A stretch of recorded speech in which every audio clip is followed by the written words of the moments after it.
Hey everybody, I hope you're good, j'espère que vous allez bien. Aujourd'hui, j'ai envie de vous parler d'un sujet super important. Genre pas juste important, c'est super important. Tu sais quand on écrit pas juste super mais super avec plein de U, super important. Je sais pas pourquoi mais à chaque fois je prends des trucs là. Aujourd'hui, je vais vous parler du conditionnement social que nous avons en tant qu'hommes et en tant que femmes. Pourquoi est-ce que je vais vous parler de ça? Parce que je suis en plein dedans, en plein dans le mille, avec ce que je vis en ce moment.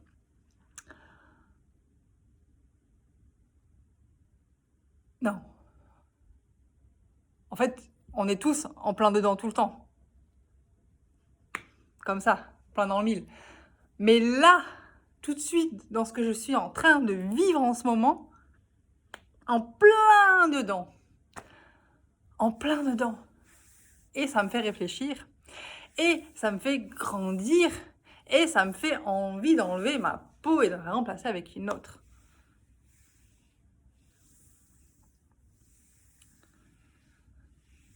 Avant de commencer, si vous ne me connaissez pas, je m'appelle Floriane Lotul. Je suis la fondatrice du mouvement Be the Star of Your Show. Sois la star de ton show. C'est pas pareil en français, hein. Tu vois, sois la star de ta vie, sois la star de ton business, sois la star de ta famille, sois la star de ta star.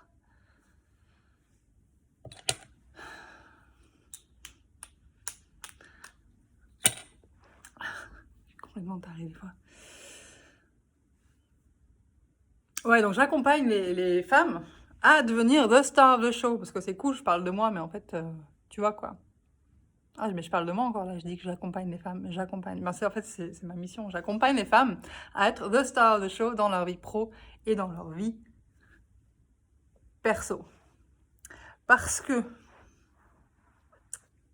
tout est lié. Enfin, je t'ai déjà dit 50 fois, je pense que tu as compris maintenant, c'est bon. Tu sais ce que c'est ça? Où la caméra? Je n'ai jamais regardé sur ce téléphone. Ça, c'est un morceau, tout petit morceau, que j'aurais pu me planter dans le pied d'un œuf de requin qu'on a trouvé sur la plage.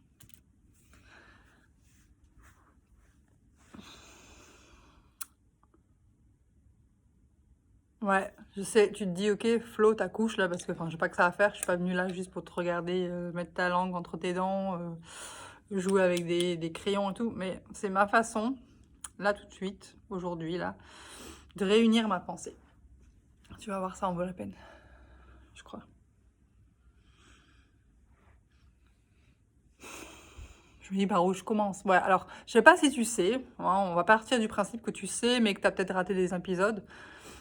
Il y a quelques mois, avec mon mari, on a décidé de quitter la Suisse. On a décidé qu'il allait quitter son job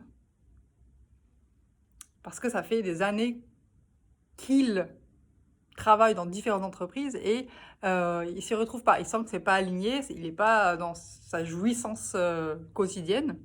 Et moi, ça a toujours été mon ambition qu'il ait aussi un temps pour lui, pour se retrouver, pour trouver cet alignement que moi j'ai eu la chance de trouver. Du coup, là, j'ai la vision du chaperon rouge qui cherche sa chance dans la forêt. Ben, tu vois quoi. Et grâce à lui, en fait, hein, qui a subvenu à mes besoins, à nos besoins pendant des années, j'ai eu ce luxe de quitter mon job il y a quelques années et de partir à la recherche de qui je suis et qu'est-ce que j'ai envie de faire. Et de commencer à monter un business et d'avoir des années sans rien gagner parce que j'avais pas confiance, parce que aussi je pensais que ça allait tomber du ciel parce que j'étais trop géniale, parce que j'avais une mission tellement forte que de toute façon les gens allaient venir vers moi, c'est obligé. Bah non, bah non.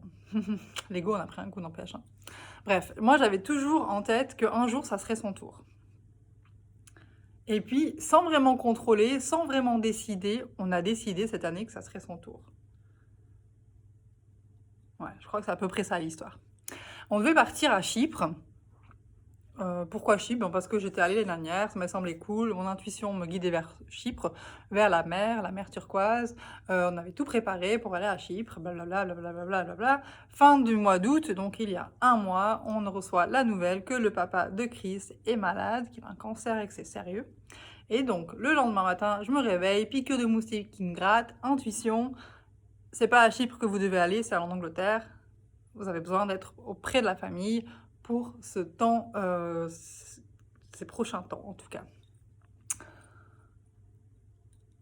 Bref, on vide notre appartement, on donne la moitié des œuvres caritatives, on met l'autre moitié que je pensais pouvoir mettre dans mes 4 valises, on les met dans des sacs poubelles en dernière minute. On vend des trucs aussi. Et on est là, ça y est. Round of applause. On est en Angleterre. Et tu sais quoi? Le plan, c'est exactement ça. Le plan, c'est d'être en Angleterre. Il y a plein de gens là qui m'ont dit, mais alors vous allez quand à Chypre là, vous attendez quoi? Vous êtes donné 3 mois, 6 mois? Ben là, pour moi, tout de suite, là, on ne va pas à Chypre. C'est même plus dans mes plans. Parti, gone. Enfin, c'est pas vrai. Hier, je crois, ou avant-hier, je me suis dit, mais en fait, Chypre, j'aimerais bien retourner, mais 2-3 mois. Et en fait, ce que j'ai compris, ce que j'avais déjà compris, mais que je pensais que ça serait pas pour maintenant, je pensais que j'avais besoin de voyager, tout ça et tout. Enfin, j'ai toujours besoin de voyager, mais j'ai besoin de poser ma base et d'ensuite aller voyager, d'avoir cette liberté de partir 2-3 mois à Chypre, 2-3 mois en Polynésie française, 2-3 mois à Bali, 2-3 mois en Suède, tu vois. J'ai besoin d'avoir ma base quelque part. Ça me donne beaucoup de joie de penser que de savoir que j'ai ma base quelque part, que j'ai créé cette maison, ce foyer, et qu'à chaque fois je peux revenir et me nourrir dans cet endroit. Et il s'avère que l'Angleterre, ça semble plutôt bien parti pour être notre endroit.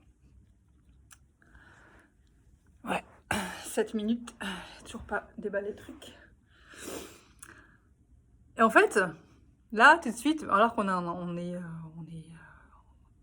un peu encore en transition, parce qu'on est dans un logement qu'on nous a prêté, et ça y est,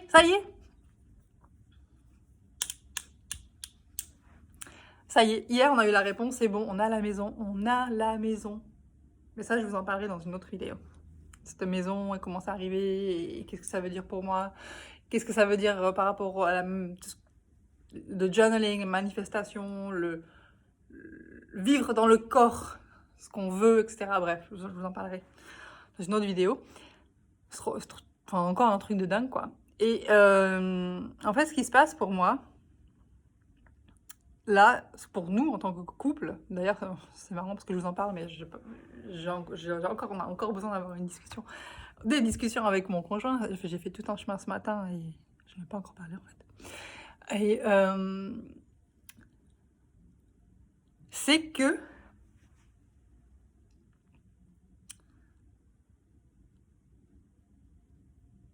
eh bien, ça y est, je fais le pas, on fait le pas.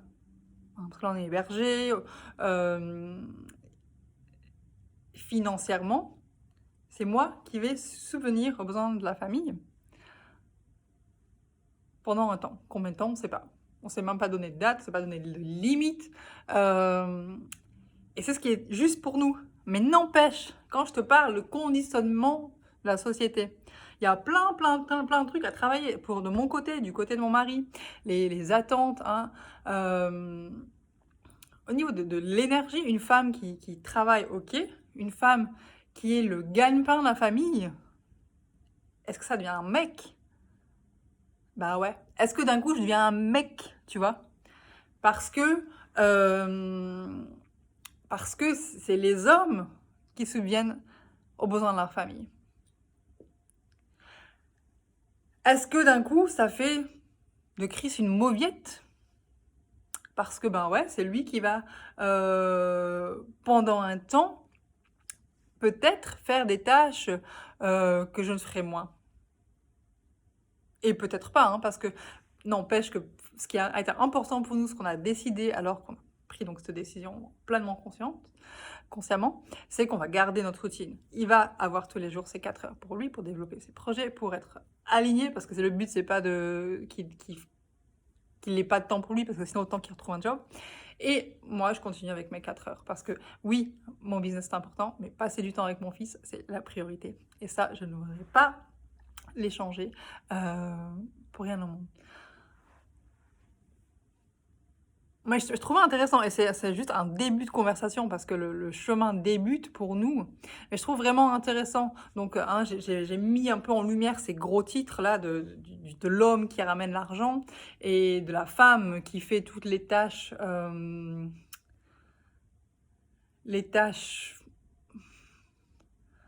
moins, comment dire? Où on obtient moins de reconnaissance. Et en fait, ça m'a fait réfléchir à tout ce conditionnement où, quand on grandit, pour la plupart de nous, sauf si on a eu des exemples, ben, qui sont contre le courant des choses, eh ben, en tant que femme, en tant que petite fille qui devient femme, on observe nos mamans, on sait comment ranger, on sait organiser un foyer, on sait, cuisiner à peu près, on sait préparer un goûter pour les enfants, on sait gérer plein de choses. Oui, il y a le côté instinct maternel, mais il y a aussi beaucoup le côté modèle, hein. Et c'est OK, si ça nous correspond. Et en fait, ce qu'on est en train de vivre, c'est en train de réveiller plein de choses. Et ça me donne envie de vous poser la question, parce que c'est la question que je vous pose. Quoi? C'est la question que je me suis posée. Donc j'ai envie de vous la poser, c'est: est-ce que si tu fais un peu le bilan de ta vie, pro, perso, les tâches, tout, qu'est-ce que tu fais de façon naturelle parce que c'est comme ça? Et parmi ces tâches, qu'est-ce qui est juste pour toi? Qu'est-ce qui te donne la joie? Ou est-ce qu'il y a une tâche où tu dis: mais ça, en fait, j'ai pas envie de le faire toute ma vie. Ça, j'ai pas envie de le faire toute ma vie. Ça, j'aimerais le déléguer. Ça, j'aimerais que ça soit embaucher quelqu'un, que cette personne le fasse, ou soit que ça soit quelqu'un d'autre dans la famille qui le fasse, ou soit que ça y ait un tournus, etc. Ouais, c'est de ça que j'avais envie d'aborder, d'amorcer cette thématique aujourd'hui. Et je suis vraiment heureuse d'être dans cette transition qui est vraiment intéressante, où je sens qu'avec mon mari, on va être amené à beaucoup évoluer, à beaucoup travailler sur nous-mêmes et puis à dialoguer ensemble. Parce qu'il est important pour moi qu'il trouve sa place de façon juste en tant qu'homme pendant ce chapitre de vie. Et il est important pour moi aussi que je trouve ma place en tant que femme et que finalement, les tâches deviennent neutres. Peu importe qui fait quoi, vu que c'est un choix, que chaque personne dans notre foyer, incluant notre fils, soit célébrée pleinement pour qui il est et ce qu'il fait. Peu importe la charge, peu importe la responsabilité. Et puis, il y a une autre chose que j'aimerais mentionner avant de raccrocher cette vidéo. Pour la première fois de ma vie, j'avais déjà senti des choses, notamment en discutant avec mon papa. Mais pour la première fois de ma vie, je comprends vraiment la responsabilité que la plupart des hommes ont. Oui, on parle de l'homme ceci, l'homme cela. Mais n'empêche que l'homme, la plupart des hommes ont une énorme responsabilité, celle de faire de leur mieux possible pour que chaque membre de leur famille soit le plus heureux possible, obtienne la meilleure vie possible grâce à leur travail. Et c'est une sacrée responsabilité. Et j'avais envie d'honorer ça, j'avais envie de mettre ces hommes en lumière qui travaillent pour que leur famille ait une belle vie. Parce que oui, on les critique, ces hommes, oui, on parle de patriarcat, oui, on parle des inégalités. Ça, ce sont des conversations qu'on a besoin d'avoir, et c'est bien qu'on les ait de plus en plus aujourd'hui dans l'ère dans laquelle nous vivons. Mais quand même, j'aimerais célébrer à travers cette vidéo ces hommes aujourd'hui qui se lèvent tous les matins et qui font de leur mieux pour subvenir aux besoins de leur famille. Parce que c'est une sacrée responsabilité de se lever tous les matins et de se dire aujourd'hui, mon énergie, elle doit être au top le plus possible pour pouvoir continuer à subvenir aux besoins de ma famille. Et je pense que pour la plupart de nous qui ont des maris qui travaillent comme ça, on oublie. On prend ça comme argent comptant. Et c'est bien de le noter parfois. Je vous embrasse. Ciao, ciao.